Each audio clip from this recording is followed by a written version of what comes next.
Hello friends, कैसे हो? Hope सब बढ़िया हो गए। Welcome to my YouTube channel UGC NET commerce made easy. यहाँ पे आपको पेपर 2 कॉमर्स जिसका पेपर कोड 08 है उसका complete syllabus from unit 1 to unit 10 करवाया जा रहा है। यूनिट 9 हमारी चल रही है, 1 to 8 यूनिट्स हमारी कंप्लीट हो गई हैं। Even revision series general paper 1 और पेपर 2 कॉमर्स की यूट्यूब पे रन कर रही है। यूनिट 9 में हम काफ़ी टॉपिक्स कर चुके हैं। अब नेक्स्ट हम टॉपिक जो करने जा रहे हैं that is information technology act 2000। देखो, इंफॉर्मेशन टेक्नोलॉजी एक्ट 2000 जिसे आप आईटी एक्ट भी कहते हैं, एक ऐसा लॉ है जो इंडिया के डिजिटल लैंडस्केप को शेप करता है। ये इलेक्ट्रॉनिक ट्रांजैक्शंस को लीगल रिकॉग्निशन देता है, डिजिटल सिग्नेचर्स को ऑथेंटिकेट करता है और साइबर क्राइम जैसे हैकिंग, डाटा थेफ्ट या फिशिंग के अगेंस्ट स्ट्रिक्ट पेनल्टीज को लगाता है। ये एक्ट 2000 में इंट्रोड्यूस हुआ और 2008 में अमेंडमेंट्स के साथ और पावरफुल हो गया। इसमें अब e governance, e commerce, data privacy और साइबर क्राइम जस्टिस भी आते हैं। आज के डिजिटल एरा में जब हर चीज़ ऑनलाइन है, लाइक बैंकिंग, शॉपिंग, गवर्नेंस, ये एक्ट बैकबोन का काम करता है, इंश्योर करता है सिक्योरिटी, ट्रस्ट और अकाउंटेबिलिटी को। सो स्टार्ट करते हैं, इसके ऑब्जेक्टिव्स क्या है। देखो, इंफॉर्मेशन टेक्नोलॉजी एक्ट 2000 का कोर मिशन है डिजिटल वर्ल्ड को सिक्योर, एफिशिएंट और लीगली रोबस्ट बनाना। ये एक्ट डिजिटल ट्रांजैक्शंस को प्रमोट करता है, इलेक्ट्रॉनिक रिकॉर्ड्स को प्रोटेक्ट करता है और साइबर क्राइम्स के अगेंस्ट स्ट्रिक्ट एक्शन लेता है। चलो ऑब्जेक्टिव्स को डिटेल में अब देखते हैं। सबसे पहला ऑब्जेक्टिव है फैसिलिटेट करता है इलेक्ट्रॉनिक ट्रांजैक्शन।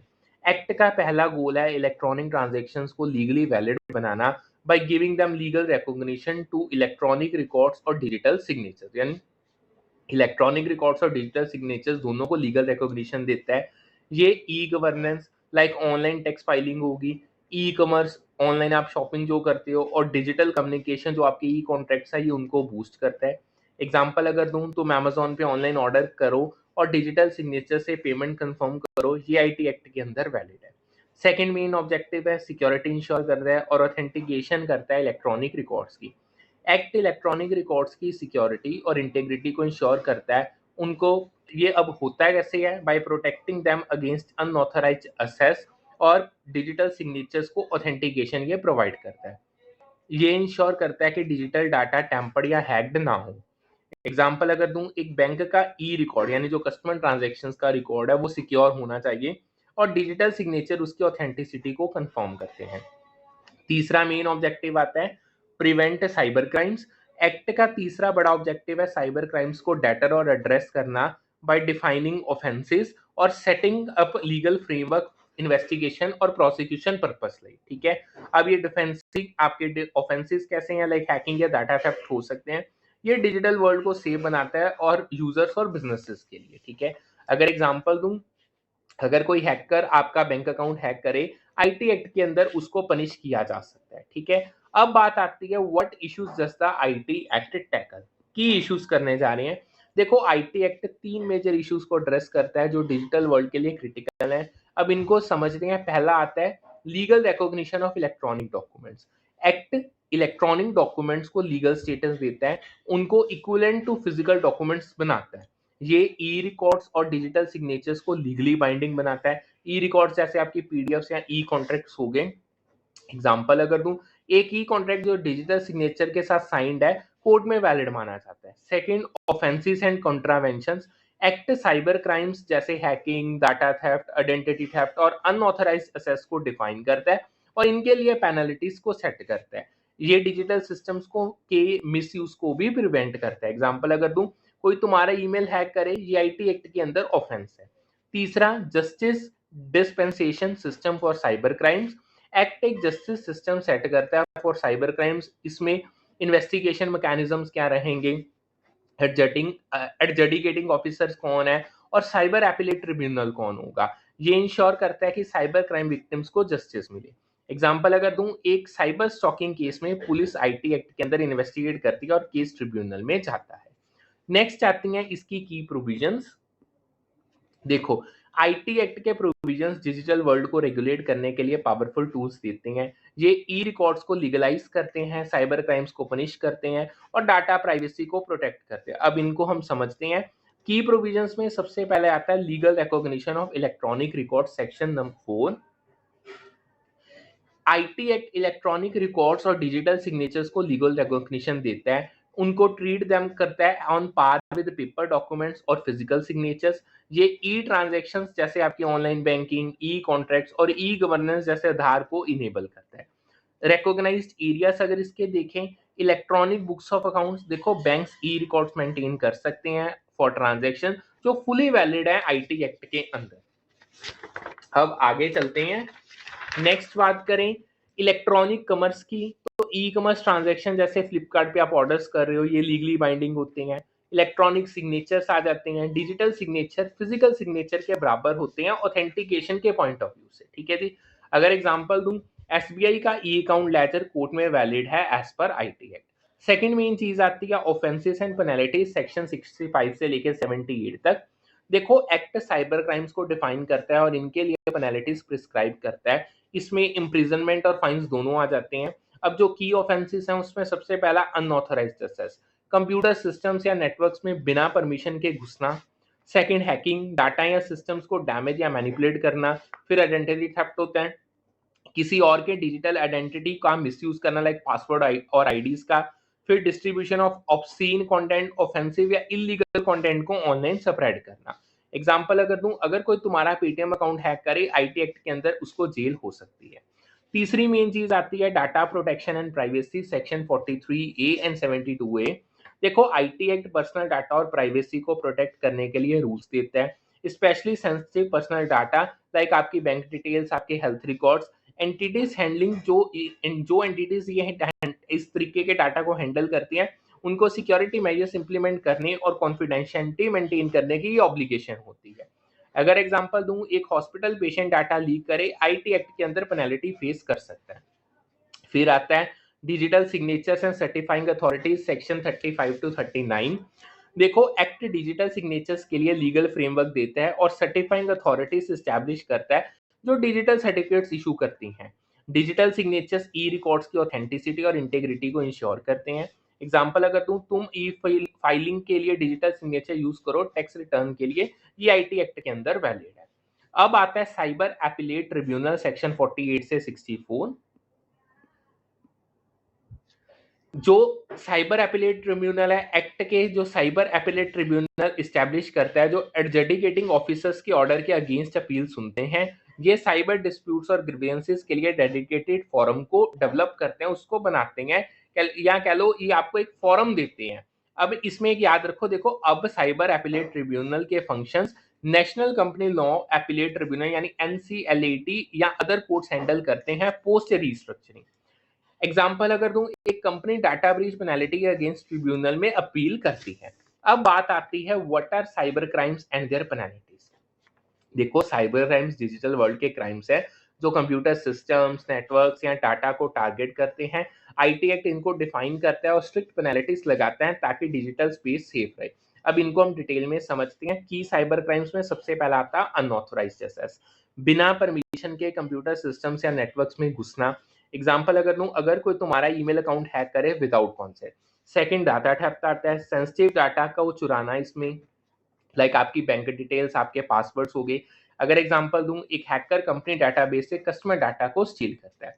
फिर आपका आता है आइडेंटिटी थेफ्ट सेक्शन 66C, किसी के इलेक्ट्रॉनिक सिग्नेचर, पासवर्ड्स या यूनिक आइडेंटिफिकेशन फीचर का फ्रॉडुलेंट या डिसऑनेस्ट यूज करना।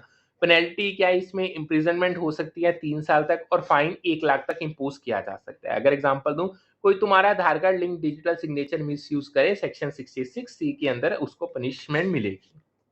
फिर आती है फिशिंग, फेक ईमेल्स या वेबसाइट्स बना के यूजर से सेंसिटिव इंफॉर्मेशन चुराना लाइक उनके पासवर्ड्स वगैरह। एग्जांपल अगर दूं, एक फेक बैंक ईमेल तुझे लॉगिन डिटेल्स मांगता है तुमसे, ये फिशिंग है, ठीक है। फिर आती है आपकी साइबर स्टॉकिंग, ऑनलाइन किसी को हरास या स्टॉक करना यूजिंग डिजिटल प्लेटफॉर्म्स। एग्जांपल अगर दूं, कोई सोशल मीडिया पे रैपिडली या कह लो रिपीटेडली थ्रेटनिंग मैसेजेस आपको भेजता है। फिर आता है स्प्रेड वायरसेस और मलिशियस कोड, कंप्यूटर सिस्टम्स में वायरसेस या मालवेयर स्प्रेड करना जो आपके डाटा या ऑपरेशंस को डैमेज करे। एग्जांपल अगर दूं, एक ransomware attack company data lock करता है, ठीक है। सेवंथ आता है tampering with computer source document section 65, computer source code या इलेक्ट्रॉनिक रिकॉर्ड को नोइंगली स्टील, कंसील, डिस्ट्रॉय या ऑल्टर करना। इसमें जो पेनल्टी है वो अप टू 3 इयर्स आपको इम्प्रिजनमेंट हो सकती है और 2 लाख तक फाइन इम्पोज किया जा सकता है। एग्जाम्पल अगर दूं, कोई कंपनी का सोर्स कोड चुरा ले, सेक्शन 65 के अंदर पनिशमेंट उसको मिलेगी। अब एक यहाँ पे बहुत इंपॉर्टेंट आता है, देखो, साइबर अटैक्स इन मोबाइल बैंकिंग में साइबर अटैक्स कॉमन है और आईटी एक्ट इनको एड्रेस करता है। अब इसमें जो मैं आपको की टाइप्स बताऊं, ये पेपर में पूछे जाते हैं, ये प्रीवियस ईयर क्वेश्चन है। बैकडोर अटैक, इसमें हिडन एंट्री पॉइंट्स के थ्रू सिस्टम में अनऑथराइज्ड एक्सेस होते हैं। एग्जांपल अगर दूं, हैकर बैंकिंग ऐप के बैकडोर से डाटा चुराता है। फिर आता है denial of service attack, system पे एक्सेसिव रिक्वेस्ट भेज के उसको ओवरलोड या अनअवेलेबल करना। अगर एग्जांपल दूं, बैंकिंग ऐप क्रैश हो जाए ड्यू टू डीओएस अटैक। फिर direct access attack, mobile device या नेटवर्क में फिजिकल या डायरेक्ट अनऑथराइज्ड एक्सेस करना है। एग्जांपल, कोई तुम्हारा फोन चुरा के बैंकिंग ऐप को असेस कर ले। अब बात आती है what is the heart of the IT attack, ये भी एक प्रीवियस ईयर क्वेश्चन है। देखो, आईटी एक्ट का एसेंस 3 पिलर्स पे बेस्ड है जो डिजिटल वर्ल्ड को डिफाइन करते हैं। इनमें जो सबसे पहला आता है legal recognition of electronic documents. E documents like E contracts, E invoices को फिजिकल डॉक्यूमेंट्स के बराबर लीगल स्टेटस देता है ये एक्ट। एग्जांपल अगर दूं, एक ई इनवॉइस कोर्ट में वैलिड है for tax dispute. Second, legal recognition of digital signature, digital signatures को लीगली बाइंडिंग बनाता है for E record authentication. Example अगर दूं, एक डिजिटल सिग्नेचर ई फाइलिंग के लिए वैलिड है। तीसरा, justice dispensation system for cyber crimes, cyber crime investigations, prosecutions और एडजुडिकेशन के लिए ये रोबस्ट सिस्टम आपको प्रोवाइड करता है। अगर एग्जांपल दूं, साइबर पुलिस हैकिंग केसेस को आईटी एक्ट के अंदर प्रोसिक्यूट करती है। होप सो आपको जितना करवाया उतना अच्छे से समझ आ गया होगा। अब आगे चलते हैं, नेक्स्ट हमारा जो टॉपिक आता है वो आता है आरटीआई एक्ट यानी राइट टू इंफॉर्मेशन एक्ट। देखो, राइट टू इंफॉर्मेशन एक्ट यानी आरटीआई एक्ट एक ऐसा लॉ है जो इंडिया के सिटीजन्स को गवर्नमेंट और पब्लिक अथॉरिटी के काम काज की इंफॉर्मेशन मांगने का हक देता है। ये एक ट्रांसपेरेंसी और अकाउंटेबिलिटी का चैंपियन है जो करप्शन को एक्सपोज करता है, पब्लिक रिसोर्सेज के मिसयूज को रोकता है और सिटीजन्स को डेमोक्रेसी में एक्टिव प्लेयर बनाता है। आरटीआई के थ्रू लोग गवर्नमेंट पॉलिसीज, डिसीजंस और स्पेंडिंग के बारे में जान सकते हैं, जो उनको एम्पावर्ड फील करवाता है। सो स्टार्ट करते हैं with the objectives of RTI act. देखो, आरटीआई एक्ट 2005 का कोर मिशन है गवर्नमेंट और पब्लिक अथॉरिटीज के फंक्शनिंग को ट्रांसपेरेंट और अकाउंटेबल बनाना, ताकि सिटीजन्स एम्पावर्ड हों और डेमोक्रेसी स्ट्रॉन्गर बने। चलो ऑब्जेक्टिव्स को डिटेल में देखते हैं। सबसे पहला आता है प्रमोटिंग ट्रांसपेरेंसी। एक्ट का सबसे बड़ा गोल है ट्रांसपेरेंसी प्रमोट करना by giving citizens the right to access information जो पब्लिक अथॉरिटीज के पास है। ये करप्शन को एक्सपोज करता है, गुड गवर्नेंस को बूस्ट करता है और पब्लिक ट्रस्ट को बढ़ाता है। अगर एग्जांपल दूं, तो म्युनिसिपल कॉर्पोरेशन से रोड रिपेयर बजट की डिटेल्स मांग सकते हो वाया आरटीआई। फिर आता है ensuring accountability. Act public authorities को अकाउंटेबल बनाता है by allowing citizens to question their actions, decisions और पब्लिक रिसोर्स यूटिलाइजेशन। ये इंश्योर करता है कि गवर्नमेंट अपने काम के लिए जवाबदेह रहे। अगर एग्जांपल दूं, एक आरटीआई क्वेरी से पता चलता है कि एक गवर्नमेंट स्कीम का पैसा मिसयूज हुआ है। तीसरा, इंपावरिंग सिटीजन्स। एक्ट सिटीजन को इंपावर करता है by giving them the fundamental right to know, जो उनके डेमोक्रेटिक प्रोसेस में एक्टिवली पार्टिसिपेट करने देते हैं। ठीक है जी, लोग गवर्नमेंट की पॉलिसीज, प्रोग्राम्स और एक्शंस के बारे में जान सकते हैं जो उनके लाइफ पे इम्पैक्ट डालते हैं। अगर एग्जांपल दूं, एक फार्मर आरटीआई के थ्रू इरिगेशन स्कीम के इम्प्लीमेंटेशन डिटेल मांग सकता है। अब अगर इनको थोड़ा सा डिटेल में देखें, जो डिटेल्ड ऑब्जेक्टिव्स है, देखो, operationalise the fundamental right to information, ये सबसे पहला। देखो, एक्ट सिटीजन के फंडामेंटल राइट टू इंफॉर्मेशन को लीगली इन्फोर्सेबल बनाता है एज पर article 19 subsection 1 subsection a of the constitution, यानी freedom of speech and expression. ये सिटीजन को गवर्नमेंट के कामकाज पे नजर रखने का पावर देता है। एग्जाम्पल अगर दूं, एक स्टूडेंट आरटीआई फाइल करता है to know university admission process. Second है setup system for easy access to information. Act एक फ्रेमवर्क क्रिएट करता है जो इंफॉर्मेशन एक्सेस को इजी बनाता है through designated public information officer, जिसे पीआईओस कहा जाता है। स्ट्रीमलाइन रिक्वेस्ट प्रोसेसेस करना है, यानी जो रिक्वेस्ट प्रोसेस उनको स्ट्रीमलाइन करना है और प्रोएक्टिव डिस्क्लोजर्स देना है। ये इंश्योर करता है कि कॉमन मैन भी इजीली इंफॉर्मेशन मांग सके। अगर एग्जांपल दूं, एक आरटीआई पोर्टल पे ऑनलाइन एप्लीकेशन सबमिट करना बहुत इजी है। तीसरा, promote transparency and accountability in governance. Act transparency और अकाउंटेबिलिटी को गवर्नेंस का कोर बनाता है by enabling public scrutiny of government operations. ये ओपेसिटी कम करता है और करप्शन को एक्सपोज करता है। अगर एग्जांपल दूं, एक आरटीआई से गवर्नमेंट हॉस्पिटल के मेडिसिन प्रोक्योरमेंट स्कैम को एक्सपोज होता है। चौथा, minimise corruption and inefficiency. Act corruption और इनएफिशिएंसी को कम करता है by allowing citizen to monitor government policies, programmes और स्पेंडिंग। ये पब्लिक पार्टिसिपेशन को बूस्ट करता है डिसीजन मेकिंग में। अगर एग्जांपल दूं, एक आरटीआई से पता चलता है कि एक रोड प्रोजेक्ट में फंड्स का गलत यूज हुआ है या नहीं हुआ। अब बात आती है इसकी की प्रोविजंस की। देखो, आरटीआई एक्ट के प्रोविजन सिटीजन को इंफॉर्मेशन एक्सेस का हक देते हैं, पब्लिक अथॉरिटीज को अकाउंटेबल रखते हैं और गवर्नेंस को ट्रांसपेरेंट बनाते हैं। अब इनके प्रोविजंस को देखते हैं। सबसे पहला आता है right to information, section number 3।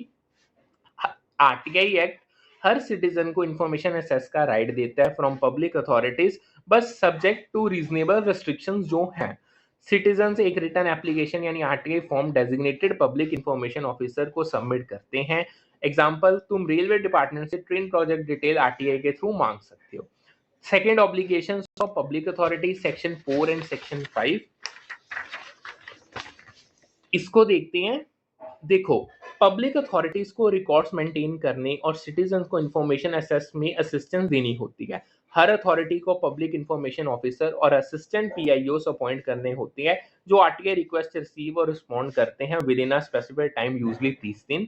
अगर रोल की मैं बात करूं असिस्टेंट पीआईओस के, सेंट्रल और स्टेट पीआईओस आरटीआई एप्लीकेशन या अपील रिसीव करते हैं और उनको सेंट्रल या स्टेट पीआईओस को फॉरवर्ड करते हैं प्रॉम्प्टली। अगर एग्जांपल दूं, एक पीआईओ म्युनिसिपैलिटी से वाटर सप्लाई डाटा प्रोवाइड करता है विद इन 30 डेज।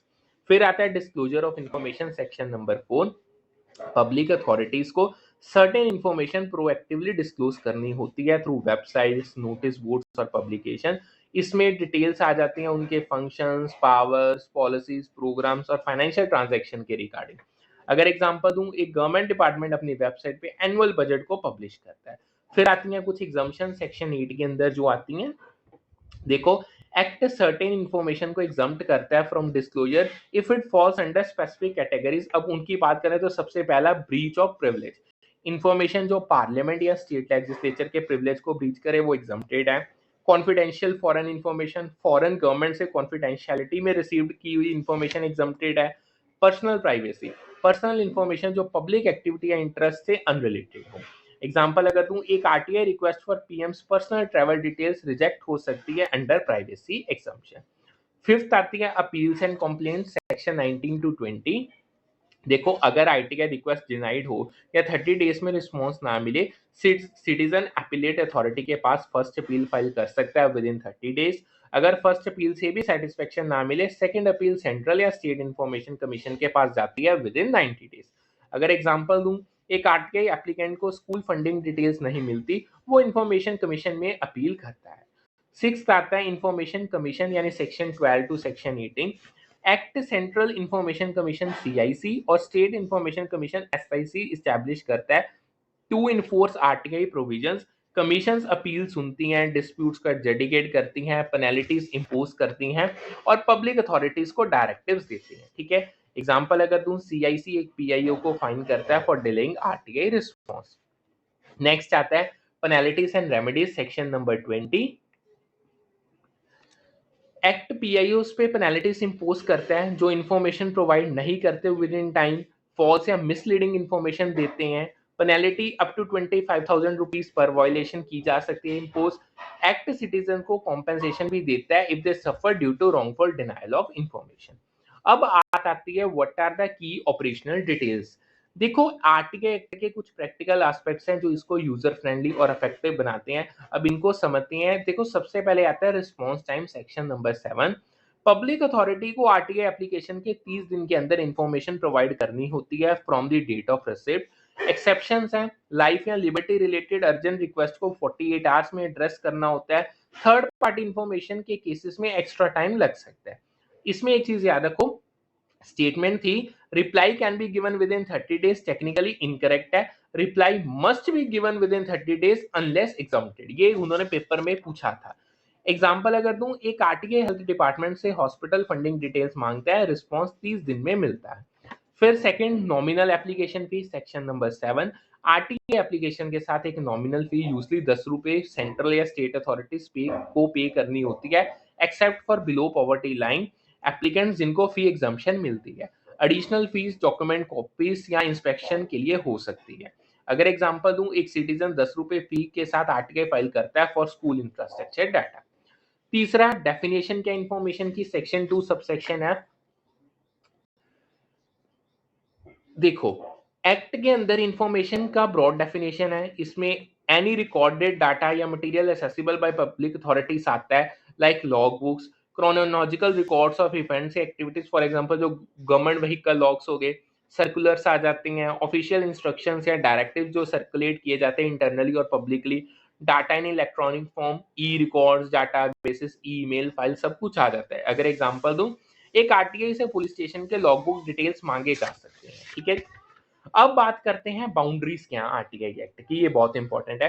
देखो, आरटीआई एक्ट सब कुछ डिस्क्लोज नहीं करता, कुछ एग्जेम्पशंस और रिस्ट्रिक्शंस हैं ताकि सेंसिटिव इंफॉर्मेशन प्रोटेक्टेड रहे।